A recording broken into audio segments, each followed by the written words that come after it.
A few people have expressed interest in what my reading list in 2021 looks like. And actually, the way I create my reading list is not usually cast on marble. It changes depending on what I need to learn or what I need to implement in my business or in my work, with clients. And the way I read books is I focus a lot more on implementing rather than gathering information, because at the end of the day, it's not the number of books you read, it's not the number of podcasts you listen to, or the number of classes, online classes you attend. It's actually what you implement and the results you get from implementing. So at a certain stage, you don't read for the sake of reading. You read with a purpose. So I have grouped my reading list into certain things I want to know more about next year. So the first group actually has to do with my curiosity about 2020. How a group of people, just a few individuals, pulled what I consider a massive stunt on the whole world. Pulled that massive stunt on the whole world. The drama of 2020, in my thinking, was basically a drama of a few individuals. So I have books that I want to read to try to understand the psychology of the masses. So this is very high on my reading list, Psychology of the Masses by Noah Halberg. And of course, there's a classic I started reading some time ago by Gustave Le Bon on The Crowd. So this is also in my reading list, trying to understand the crowd. The other one is also a classic by Walter Lippmann. I've seen a lot of reviews on Walter Lippmann's Public Opinion. So I want to take a look at that as well to see what it holds.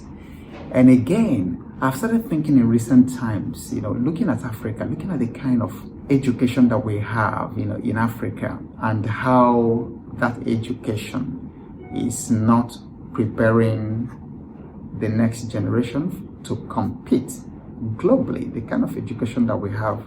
So I'm becoming very suspicious of the kind of education that we have in this part of the world, because we have millions of young people who are out of the university, for many years, 7, 8, 9, 10, 11 years.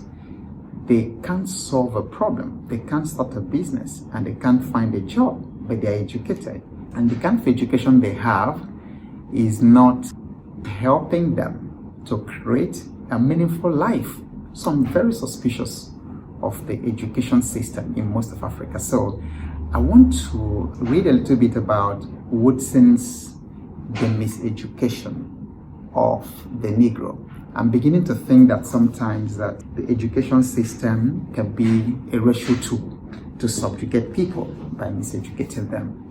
And again, because I'm very interested in creating experiences, customer experiences, because the value proposition and your customer centricity in your business is directly proportional.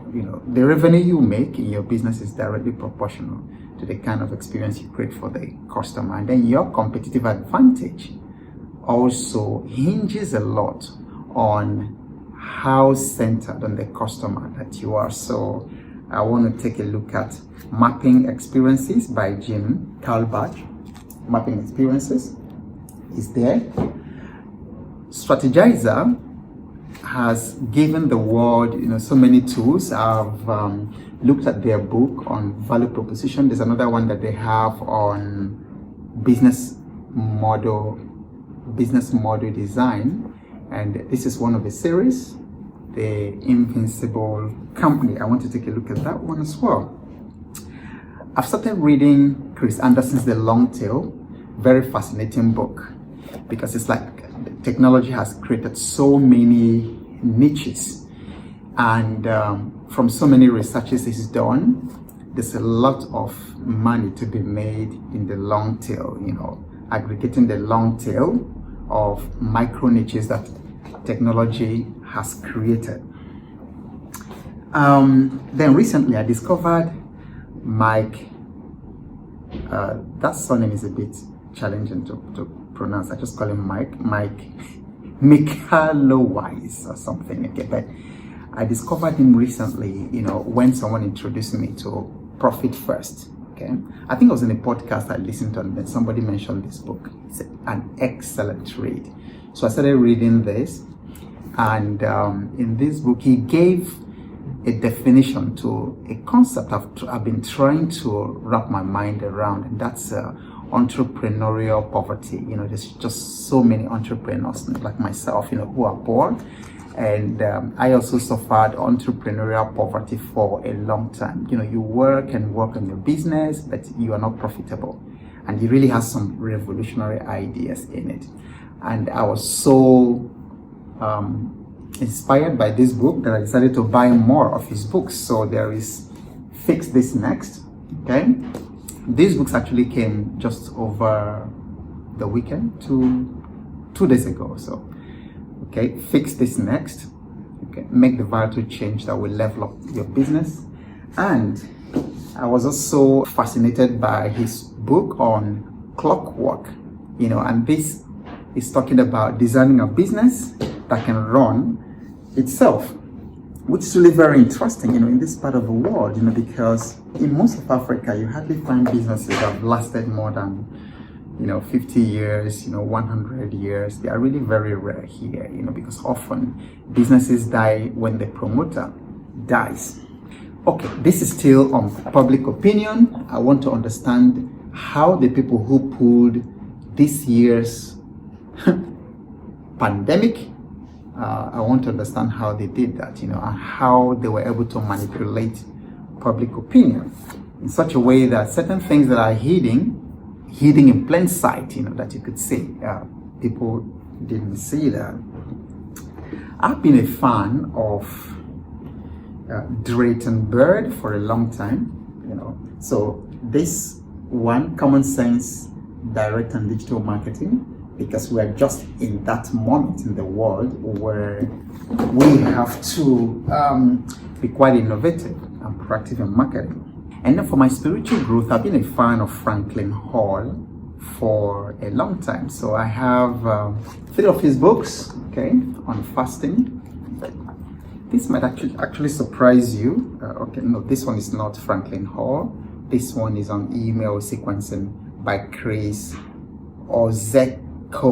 Whiskey. Okay, I hope I didn't murder that name, but I got a couple of Franklin Hall's books.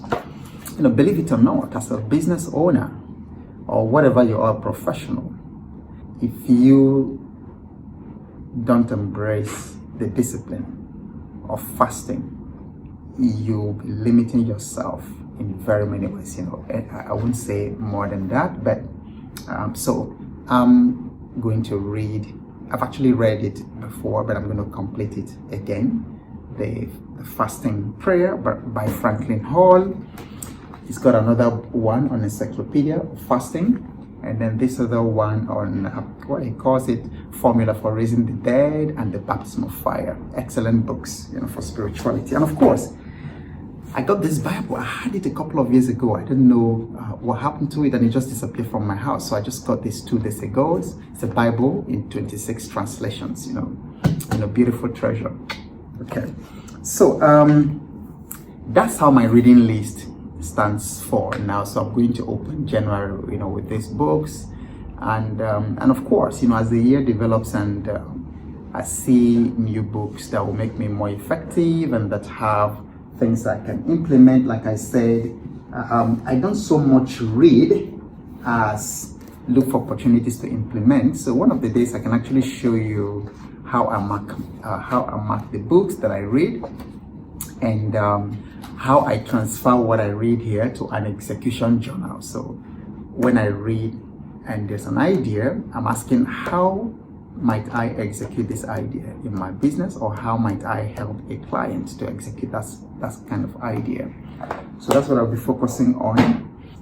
So tell me what you think, and tell me also what you plan to learn to move forward in 2021, keep showing up, because you have no idea what's waiting for you just ahead. And I'll talk to you soon.